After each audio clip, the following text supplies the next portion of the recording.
All right, guys, welcome back to another episode on the Dynamic Lifestyle Podcast. We have the awesome Sam Bakhtia in the house. How you doing today, Sam? I'm doing fantastic, man. Guys, thank you for having me on the show. You're very welcome, man. It's an honor to have you, man. And we were just talking before we hit the record button how you're walking on a treadmill. So for those that are going to watch the YouTube version, they're going to see that you're just walking and pacing. It looks a little bit odd, but it's actually really cool. Bro, I figured, man, I like to maximize my time, maximize my efficiency and effectiveness, and part of my goal every day is to burn 1,000 calories before noon. Yep. And so, on Wednesdays it's hard because I'm doing content all day and I'm doing podcasts all day. So I'm like, you know what, why can't I get on a treadmill? And it's better than sitting down because, sometimes you sit down and kind of get tired and you start yawning. Yeah. Now I have all the energy. I can come in, I can bring it for you guys. Yeah. And what motivated like that 1,000 steps before like noon? 1,000 calories. Or 1,000 calories, sorry. So all my life I was a bodybuilder. So I was like, eating 6, 7, 8 times a day. I was lifting real heavy. I really did do a lot of endurance, a lot of like calorie burning. And now, I'm 47. I have 3 kids, a 10-year-old daughter, a 6-year-old daughter, and a brand new son who's going to be 1 this Friday. And I want to be as the healthiest I can be. So I'm doing more intermittent fasting. I'm doing fasting. I go 20 hours without eating, 4 hours of eating. I do an hour and a half of weights, and I do 2 hours of walking every day. So to be able to, be at my best, be mentally sharp, and also be able to be the healthiest possible I can be for, being an old dad. Oh man, you're a young dad. Thank you. Yeah, but I like that, man. So I appreciate you sharing that. And let's kick this off. So Sam, we like to just kick the show off with just doing what we call rapid dynamic questions. So you ready for this? Let's go. All right. So you said that you live close by in LA, Chino Hills, right? So yes, when you go into LA, Hollywood area, there's tons of billboards everywhere, right? So if you were able to put some billboards all around Los Angeles, what would that message say? That message say, never give up. When I interview, all, people that have made it, that became successful, they became something or somebody. They had all kinds of trials and tribulations. You know what I mean? And the only thing that I can see is they failed over and over. They tried things that didn't work. They had many setbacks, but just by them not giving up, by default, they became successful. I like that. Okay. All right. So let's say we rewind back 3 months with this whole pandemic. And then now, we're here now today. What was probably the biggest lesson or biggest takeaway from this pandemic? So the biggest takeaway from any setback to me or this pandemic, is that, look, good times are not going to last. Bad times are not going to last. When there's good times, prepare for bad times. And when there's bad times, have faith and keep doing what you're supposed to do. Don't get discouraged because good times are around the corner. Life has its seasons. Yeah, I like that. Like it. Powerful. What's 2 skills every entrepreneur should learn? Copywriting, marketing. Okay. Yep. Right up our alley. Yep. Finish the sentence. The world needs more of entrepreneurs. Okay. What keeps you up at night? My kids. Okay. Literally. Yeah. No, but what keeps me up at night, is my kids. Literally, but what I always think is how I'm going to get better tomorrow. What am I going to do to become better tomorrow than I did the day before? Okay. And then what's something surprising the world doesn't know about Sam? Surprising that that I'm gonna tell you right now that even today, as people see the mansion and the cars and all the flash and things like that, but they don't know I'm going through some personal struggles. I'm going through personal struggle. Like my 10-year-old daughter right now, I'm going through some struggles with her. She's having some issues that I have to deal with. And what that teaches everyone is that no matter how successful you become, that doesn't mean success will make your problems go away. In life, you're either in a problem, left a problem, or headed towards one. Just because you see somebody, oh, well, they have everything together, that doesn't mean they have it. I know some of my very most successful people, they always have some internal battles. So never think that success is going to take your problems away. Problems are the necessity of life. Okay, because it makes you become better. Mm-hmm. Yeah, I like that. So true. All right, Sam, you are off the hot seat with the dynamic questions. Now you got something out of me that I never talk about, and that's my that's good. You're already with 5 minutes. You got something out of me. I'm like, wait a second, but these guys are good. Yeah, I like it, man. I like it. Right on. So I got to kick this off with just a little bit about your story. So I got to read off this. So you're a doctor of chiropractic, CEO, bodybuilder, author, multimillionaire entrepreneur. I mean, man, where does all this drive come from? And it just seems like you've accomplished so much, but yet you feel like you're almost just barely getting started. Yeah, it's great. That's a great question. And I always thought about it. I was trying to figure out where it come from. And I finally pinpointed it. Matter of fact, I just pinpointed it last week where it come from. Because if you'd have asked me this question a couple of weeks ago, I wouldn't be able to tell you where it come from. So after really soul searching and being interviewed over and over and over again, I finally pinpointed it. And I'll tell you when it came from. I remember when I first came to the United States. I'm from Iran, a third world country. I came to the United States. And, it was tough. I was 11 years old. I didn't speak the language. I didn't have the same clothes or haircut and everybody else had. I looked different. I come to a little town called Sharon, Pennsylvania, which was a very homogeneous town. There was only black people and white people. And I went and I wanted to play soccer. Well, in 1985, in the middle of nowhere, America, they didn't know what soccer was. They had football, baseball, and basketball. I didn't know anything about football or baseball. I just knew basketball. I never played before, but I knew that you had to put it in the hoop. So I tried out for the basketball team, and 23 people tried out for the basketball team. 22 people made it. One person didn't make the basketball team. I got cut, and that person was me. And I got so devastated, at 11, 12 years old, I was devastated. I walked all the way home 3 miles in the snow. And I told my mom, a single mom, I said, Mom, I hate America. I don't want to be here anymore. I want to go back to my old country. Everybody loved me. I had friends. Everybody understood me. I didn't get bullied and things like that, and, they had soccer there. And my mom sat me down and said, Sam, we don't have that choice. We came here as refugees of war, and we can't just go back. So one, I never had an out. My mom never gave me an out. Never said, oh, Number two, she told me this. She said, Sam, you can always play basketball if you want. You just got to get good at it. And you can be whatever you want and become whoever you want, as long as you're willing to put in the work to get there. So that right there always taught me at 11 years old, if I was willing to put in the work, if I was willing to pay the price, I can do whatever I want. And so then after that, she said another thing that changed my life forever. And she said, so let's come up with a plan for you to get there. So she goes, you get off of school at 2:15. You're going to go walk to the boys club. By the time you get there, it's 2:30. Won't you practice basketball from 2:30 to 5, become better at basketball. Then I'll pick you up and you go to do your homework, take a shower and eat and repeat every day. So right there at 11 years old, my mom told me I can become and do whatever I want as long as I'm willing to put in the work. And right there, that's become the cornerstone of who I am. As I'm talking to you, I'm putting in work. I'm walking. I'm not sitting down on the couch. I could be by the pool right now with an umbrella drink, and or hang out anywhere else I can be in my office. But no, I'd rather do the work. I like to be uncomfortable now. Yeah. Yeah. And I was going to say, like, where did like that structure and that discipline like come from your mom to pass on to you? Because that's really like at 11 years old, usually, parents are kind of like giving, their kids the 8th grade trophy and just be like, oh, let's just be a kid and, let them live their life. But to instill that discipline and structure you at such a young age, where does she like kind of like cultivate that from? My mom has always been a hard worker, my mom became a single mom when I was 3 years old. So that means that she had to become mom and dad, and we didn't come from money. So that means she had to go work all day and yet come and still make sure I'm fed, my homework is done, and help me with my homework, and do everything that we do, So, she had to build that structure to make sure that everything in her life got done. And I learned that from watching her. If I want everything to get done to this day, as I'm talking to you guys, I print out my schedule the night before. And I know every second of the day, I know what I've got to do next and what I got to do next and what I got to do next. So I have a structure from my life. So that came in very early for her and very early for me. That's great. Yeah. Love that. Yeah. So I know that we were talking before, Sam, before we hit the record button that, you've literally helped, you have hundreds of gyms and the gyms impact people's lives, right? But you said that you weren't helping people on a deeper level and weren't being fulfilled by that. So can you kind of walk us through that and just go a little bit deeper on like what you mean by that?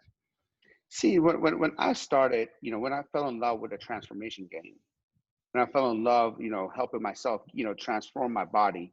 Then I saw how exercise and nutrition not only can transform your body, but can also transform your mind and transform your life. So I became infatuated with this. So I became a personal trainer, and for years, I worked with people one-on-one, helped them, and it felt so good when somebody reaches out to you personally and say, "How you changed my life, Sam? Because of you, I got off all my blood pressure medication, cholesterol medication, diabetic medication. Sam, I couldn't have children, but when I lost 40 pounds, now we were able to conceive and have children. Sam, I feel so much stronger, so much better now. I can run around with my kids. Before I couldn't even run around with my kids. I felt like a bad parent. All those stuff, I made a direct impact. And even though today I still get those messages, hey, Sam, your programs and your gyms have helped me, but I'm not doing it myself. I feel like something is missing. I have achieved great success, but I feel I need more fulfillment. And one of the best quotes, one of my favorite quotes of all time is by Tony Robbins, where he talks about success without fulfillment is the ultimate failure. Mm. And I feel like I need more fulfillment in my life. I need to make more impact. I need to help more people personally. Somebody can say, "Oh yeah, your company helps hundreds of thousands of people," but it's not me directly anymore. You know what I mean? I'm not in the trenches, and I feel like I need to be in the trenches. Absolutely. So what do you feel like the next step is to get to there and, be more fulfilled? So now I'm doing a lot more, coaching. I'm doing helping people become what I call the CEO of their life. Mm-hmm. Become, take control of their life. What are my things that I always go by? If you don't like something in life, change it. You're not a tree. A lot of people feel so stuck they can't change anything. They feel like they're just stuck. No, you can change anything that you're not like. You just have to take action. You can't be scared. So I love doing that. I love coaching people and taking people throughout the steps and take them to the next level of their life.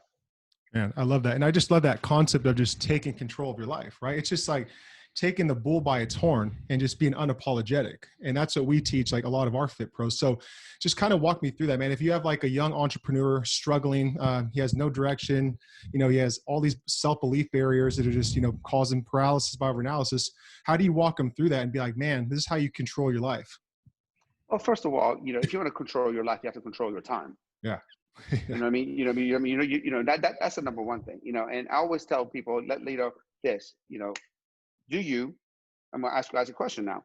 Do you see people walking around on the street and just take money out of their pocket and just throw it out on the street? Mm-mm. You don't see that, do you? You don't see people just throw money out, right? So let me ask you another question. What's more valuable, time or money? Time. You can't get time back. Right. So we agreed on that. So if we agree that time is more valuable than money, and nobody walks around throwing money out of their pockets, then why are we just wasting time every single day? You see it all around you. You see it all around you, right? So if somebody wants to become the CEO of their life, they first got to understand that time, they got to treat time better than money. Just like you don't go around and burn $100 bills and throw $100 bills in the garbage. If you're spending 1 hour just scrolling down and not doing anything with your life, then you're wasting it. So once we understand what the priorities are, how they're going to manage their time, then we come up with a game plan. And here's the problem with most entrepreneurs and most business owners. What they want to do is this: I want to make $1 million this year. Oh, I want to sign 50 clients this month. And there's nothing wrong with that. That's like in the fitness industry. I want to lose 100 pounds this year, which is definitely doable. I'm not saying these things are not doable. Before you do lose 100 pounds in a year, what do you have to lose in a month? What do you have to lose in a week? What do you have to lose in a quarter? Let's reverse engineer it and come up with a daily action plan for you to hit. Because look, here's what you can't do. Here's one thing I learned in life. You can't change the past. So whatever happened in the past, you can't be jaded by it. You can't have any regrets. All you can do is learn from it and avoid the mistakes that you made in the past. You know what I mean? You can't predict the future, right? Because if you try to predict the future, that's where anxiety lives. Depression lives in the past. If you just try to win the day by having the activities that needs for you to win the day, then eventually you're going to end up winning the week, winning the month, winning the year, and winning your life. Yeah. And so why do you think though people kind of look at everything kind of like in that macro scale instead of just looking at it in the micro scale and just winning the day instead of just like being like, I want to be a millionaire like overnight, or I want to just lose 100 pounds? Where do you think that stems from? That's a great question, because macro scale is cool. Macro scale is cool. $1 million sounds good. Everybody wants to shine. Nobody wants to grind. Mm-hmm. You know what I mean? Everybody wants to have six-pack abs and shredded and have a few $1 million in the bank. But before you do that, you got to do the activities that get you there. It's easy to talk about it. It's easy to talk the macro level about it. That's why New Year resolutions are so cool, right? Everybody has a New Year resolution, but when it comes to daily grinding in the gym and be able to do whatever, it doesn't happen. Yeah. Makes sense. And I like that, man. Just even quick little follow-up. I mean, that's why we're big on controlling your inner world, right? Master your inner world, and then the outer world will synergistically come, right? So I've been around so many people, uber successful people that are they have a huge bank account, but they're bankrupt inside. So true. So true. I'm noted. Matter of fact, I was talking to a new student of mine who came on, and, he talks about money, money, money, money. I'm like, look, I'm all about that, but I'm not going to go all in the money and then end up divorced. Yeah.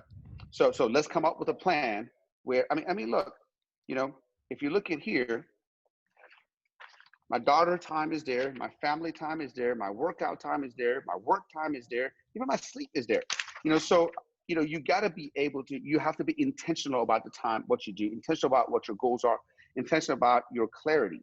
I became crystal clear about 7 years ago of how I wanted to spend every minute of my waking day. And, other than being a good human and serving humanity, here, it's very simple. If you look at my schedule, it's really 3 activities: spending time with the family, providing for the family, and staying healthy so I can do 1 and 2.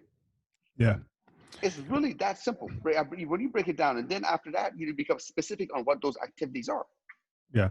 And would you say, Sam, that like people make the mistake of like putting too much on their plate per day and instead of focusing on like maybe 3 big rocks like you do?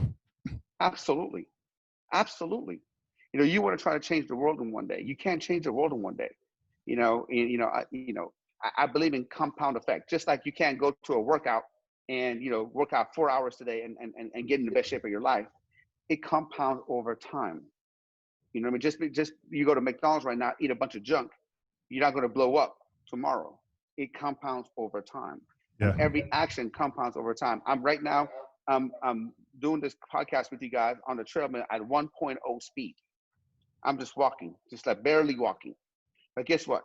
If I'm doing it for 5 hours, that's going to add up. Oh yeah, exactly. I like that.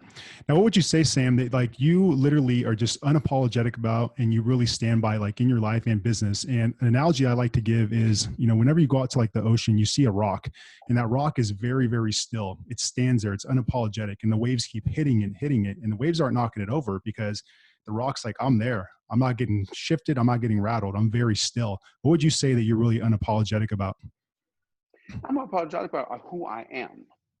At the end of the day, I think a lot of people, we're trying to mold to what people want us to be or mold and change ourselves based on the perception of people. We try to please people, and to me, if you try to please everybody, you don't please anyone. We know that. It is, we're very common. So once I've learned to not, excuse my language, give a fuck about what other people think, you know what I mean? That's when I was free. That's when I started breathing. I'm like, dude, if people don't like, not nobody, I mean, Jesus didn't get 100% approval. You know what I mean? Mother Teresa didn't get 100% approval. Gandhi didn't get 100% approval. Martin Luther King didn't get 100% approval. I sure as hell am not them. So I'm not going to go try to put 100% approval. I'm going to be me, like me or love me. I'm going to stay authentic to myself. Yeah, absolutely. I like that, man. All right, Sam, let's shift gears, man. Chris and I are just really curious about people's lifestyles. I mean, just the day-to-day habits, routines. I mean, you showed us you have the whole schedule, everything's broken down. So I'm interested. What does a day in the life of Sam look like? Well, for me, the day starts the night before. Okay. So, for people, you don't get up and say, okay, what am I going to do today? Let's check it out. So for me, subconsciously, the night before I go to sleep, I go print out my schedule. And I believe that white spaces on your calendar are the devil. Okay, so if you look at my calendar, there's no white spaces at all. You know, so there's every single awakening time is taken for activities that I need to get done, right? Or activities could be nothing, but it's scheduled, right? And that doesn't mean I'm so firm that, oh my God, like, you know, I can't mold. Like, you know, last week during a Wednesday, you know, my daughter was with me all day. I just canceled all my podcasts and say, hey, let's go out, just me and you, to the beach. You know, so I'm not, that doesn't mean I'm not, but I'm intentional about it. I'm very intentional about it. So the night before, I print out my schedule. I put my vitamins ready to go for in the morning, the vitamins that I take. I put out my clothes that I'm going to wear, both gym clothes and normal clothes. So when I get up in the morning, I already know it's this. So I don't have to make decisions. You know, here's one thing I talk about with all my students. And what you want to do in life is try to automate as many processes as possible. So you have to make less and less decisions, because when you have to make decisions after decisions after decisions, then guess what? There's something called decision fatigue that comes in. And next thing you know, you can't make a decision. You know, some of my most successful friends, and I'm talking about, these are centimillionaires and decamillionaires, you know, that people that could afford to do whatever they want. Guess what? They have one car. They have 7 of the same clothes, you know, 7 things. They feel like they're wearing the same thing every day, but it's 7 different ones, because they know it looks good and they can get up and they be efficient. You know what I mean? And you want to be as efficient as possible so you can have as much decision-making power when you really need to, when it makes the most amount of sense. Yeah. Yeah. It sounds like, man, like you're like a creature of habit, you know, and that's something that you've really worked on, that skill of like developing some sound habits, you know? Yeah. Yeah. Okay. So we got the whole morning stuff going. So what's the rest of the day look like? And then the wind down routine, the family time, cutoff time. Yep. Yeah. So, you know, I work out at 5 a.m. I'll get up at 4 a.m. I work out at 5 a.m. Then I come home. You know, my son, my 1-year-old, usually is up at that time. So I take my son for a 4-mile walk. You know, there's a loop around here in the hills. It's 4 miles. So I do a 4-mile walk with my son. I come home, you know, have a nice healthy breakfast. You know, then I work from, I would say, like 8:30 to about 3, focused work, which I know exactly each time what I'm doing. Then at that time, I start winding down. I take my kids to swimming, you know, and after that is family time. And I watch 1 hour of TV a day. And that's because my wife is a big TV buff. She loves TV. I'm totally opposite. That's something that's uncomfortable for me. Like, I literally, at first, man, I thought we were gonna have marital problems because I was so programmed not to watch TV. You know, and that's her love language, sitting down cuddling and just watching some TV. And sometimes I'm like, man, this is some bullshit. I'm like, I could be working, I could be answering some emails, I could be reading a book, you know. So, but since it's her love language, you know, I want to make sure, you know, I give her enough attention. So we just watch like a documentary, or if it's a movie, it's 2 hours. I watch 1 hour of it. I watch the rest of it the next night. That's funny, man. Quick story. Like the other day too, like we usually go to bed by 11 o'clock and we were watching that new movie called Uncut Gems. I don't know if you've seen it, by Adam Sandler. Yeah, I've heard it's very suspenseful. I haven't watched it. My cousin watched it. It came highly recommended. Yeah, really good, man. But we were watching it like at 10 o'clock and I was like, man, I got to go to bed at 11. It's a 2-hour movie. I was so close to giving in, but I was like, nope, I got to be up like at 5:30. So I just was disciplined about it. So I can totally relate. Yeah. So what would you say though, Sam, like you're maybe craving more of, you know, cause it sounds like, you know, you have the habits down. It sounds like you made some good investments to kind of be like where you're at with everything. It sounds like you're very structured. What would you say that you're just craving more of though? I crave more family time. I just, you know, I just love spending time with my children. I crave more of being around them, teaching them, and, you know, making them the next successful people. You know, just like I crave more of helping other people become their best. Now my project is my students and my children. You know, just sitting down, like you know, it's funny you say that, because, you know, all my kids have, you know, bank accounts. All my kids have credit cards, even the 1-year-old. You know, so here's a hack I was telling you about. You can establish credit for your kids as soon as they're born by having a credit card by their name under your name. Oh. they're under you, so they can establish credit. So these kids are already set up. So I've been planning for that. You know, so the other day, you know, I showed my little 6-year-old her credit card. And she goes, "Dad, I got a credit card?" She's like, "So I can go buy toys?" I'm like, "Not so fast." I was like, you got to figure out how to be responsible with credit cards and how to be able to do it. So today, literally, you know, at 3:00, I'm going to the bank with her. She has a bunch of pennies and quarters and stuff like that she already rolled up. We're going to go add it to her bank account. I'm going to show her how to deposit money. I'm going to show her how to read the deposit slip. And then based on that, I can say, okay, here's what you got. What do you want to spend it on? And why do you want to spend it? So these are kind of things that makes my heart happy. You know, as simple as they are, the simple things in life. As I got older, I've realized that the ultimate form of sophistication is simplification. Yeah. I want some simple things. Yeah. It's so awesome. That's man. awesome. Love what you're doing with that. And then I have to ask this too, because it's interesting, right? Like all the stuff that we've had with this COVID stuff, all these protests. I mean, it's just really uncertain going forward. And, you know, I feel for those that have kids. I don't personally have kids. So my question is just like, how is this like whole like curveball of COVID and everything just changed the whole like dynamic of like, you know, being a parent and, you know, you see kids walking around with masks and they can't even like socialize. It's just like, how does that change that dynamic for you and your wife? I think it's just made us better. Look, Okay. you know, I think in every crisis make you better. If you meet someone who never had any crisis, they literally are not resilient. Yep. They literally break down for every little thing that happens. That's what happens to rich and privileged children, right? They had never had go through anything. All of a sudden, oh my God, something happens to their outfit and they're having a breakdown. You know what I mean? So for me, when I'm looking at the crisis, is one, what can we learn from it? And I'm so glad at every crisis that I had in my life, every single one, as devastating as they were at the time, I became so much better because of it. Every single one, whether you're talking about the bankruptcy, whether you want to talk about the divorce, whether you want to talk about my foreclosure, whether you want to talk about the past recession, every single thing that I've come out of when I thought my life was over, I've messed up, this is it. It made me better. And this is going to make us better as well. Yeah. Whew. Man, I would say mic drop. You don't have a mic on. I love it though. I love it. I totally agree. All right, Sam. So I see a little bit of a killer instinct inside of you too, man. Oh, yeah. So this is one of my favorite questions I like to ask. And I like to relay it back to, I'm pretty sure you watched The Last Dance with the Jordan series, right?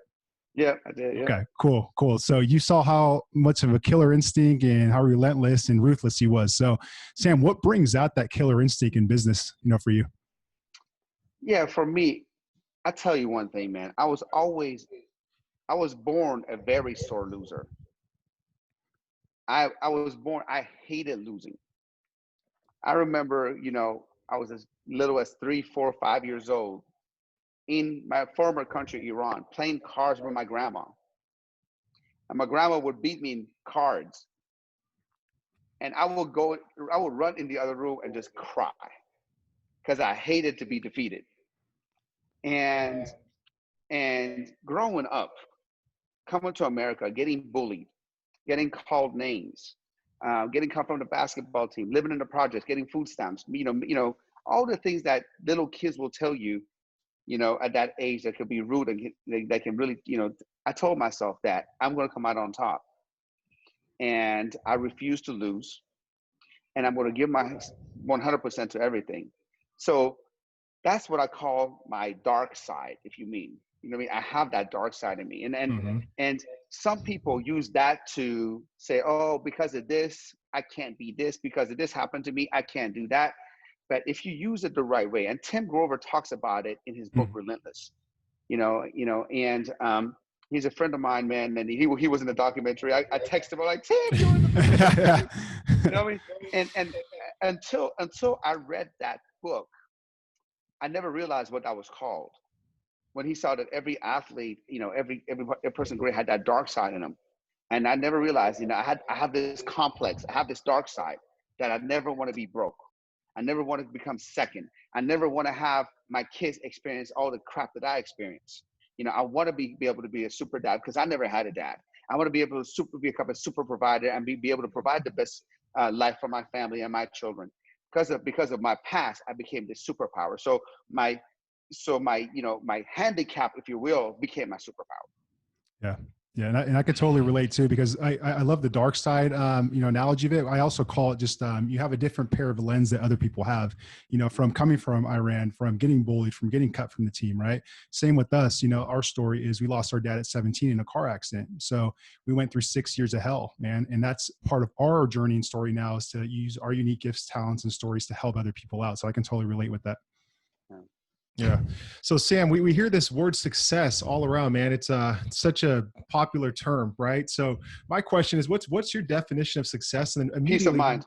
Okay. And then when you, it's so easy for me. It's easy okay. for me. Maybe I ask myself a million times that question. I always ask myself that question. What is the ultimate success? And let me tell you, let me give you a little perspective. Because when I was broke up, that little poor guy in Sharon, where we were living in a project, getting food stamps, getting come from a basketball team. We had no money. My mom's car used to break down every day. We had to push it. I had to push it in the wintertime so she could pop it into the clutch, because it was a manual, so we could hopefully start it that way. So I thought when I became successful meant living in a mansion.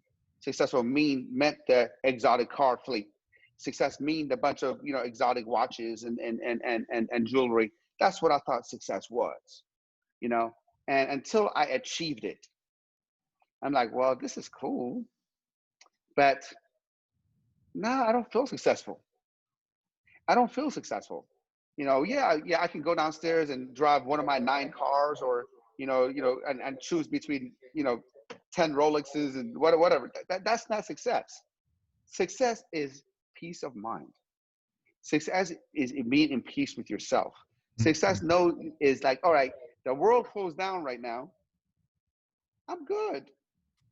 I'll chill. I'll wait till it opens back up, and everything be fine. But until I found that, I wish I would have known that. But because I was so poor all my life, and I saw, success is the car or the watch, and success is going to the club and getting bottle service, and that's not success, man. Success is doing what you want, when you want, with who you want, however you want. Yeah. Another mic drop. Yeah, I love that. And I've never really heard that, the peace of mind aspect. Yeah. So thank you for sharing that, man. I mean, I can't argue that. It's such a good perspective. Yeah. So what's next for Sam? Like, what's it going to take for you to reach your full maximum potential? I don't know what my full maximum potential is going to be, but I know one thing. I'm going to work my ass towards it, and I'm not going to stop till I become better in 5 areas of my life. And I call them the 5 F's, which is faith, family, fitness, finance, and fun. You know what I mean? And to me, they're all interrelated, and like I said, my fulfillment right now is coaching and helping others, and Zig Ziglar, the great Zig Ziglar said that if you help enough people get what they want, you want to get what you want, and I wholeheartedly believe in that. So I'm glad that I'm at a point in my life that money doesn't control what I do anymore. I remember there was times in my life where, I would remember I needed the money bad. I was in a bad situation. So when a client would come to a gym, and I would know, I'm like, oh my God, this client is going to be such a headache. Gosh, man, it's going to suck the life out of me to work with this person. But I had no choice because I had to feed the family. And so I would basically say, I made a deal with the devil. And I knew that, whatever this client paid me is going to take 10 times more energy out of me and suck the life out of me. But I had no choice. But nowadays, I put myself in a position that, I don't have to do anything I don't want to. I don't have to. If somebody want to give me $1 million and I don't like the person, I just don't care. I just don't care at this point, because again, peace of mind outrules everything. So having said that, it feels great to be in that position, to be able to do that. Once you get to that position, once everybody gets in that position, and I encourage everyone to do that. Yeah. And the way you do that is having a clear plan, having clear priorities, having, and going in and doing it. In the last recession, I lost everything. I remember I thought I was doing good, but then I got foreclosure notices on the house. I thought I owned a home, but I didn't own the home. The bank owned the home. So I told myself that, hey, I've been prepared for something like this. I've been prepared for now since the last recession. And I told myself, I remember praying to God. I said, God, if you get me out of this, I will never put myself in this position again. And I got out of it. So guess what I do this time? I make sure I have no debt. Everything is paid off. House paid for, cars paid for. I have no debt. My kids' college are already paid for. If they want to go to, if they want to use it to go to college, or if they want to use it for something else. And now I'm like, I can be at peace. I can just do the things that make me happy, the things that I want to do, not because I have to. Yeah. Well, amazing, man. And well earned. So I got to give you a virtual fist pump through here. Thank you. Right on, man.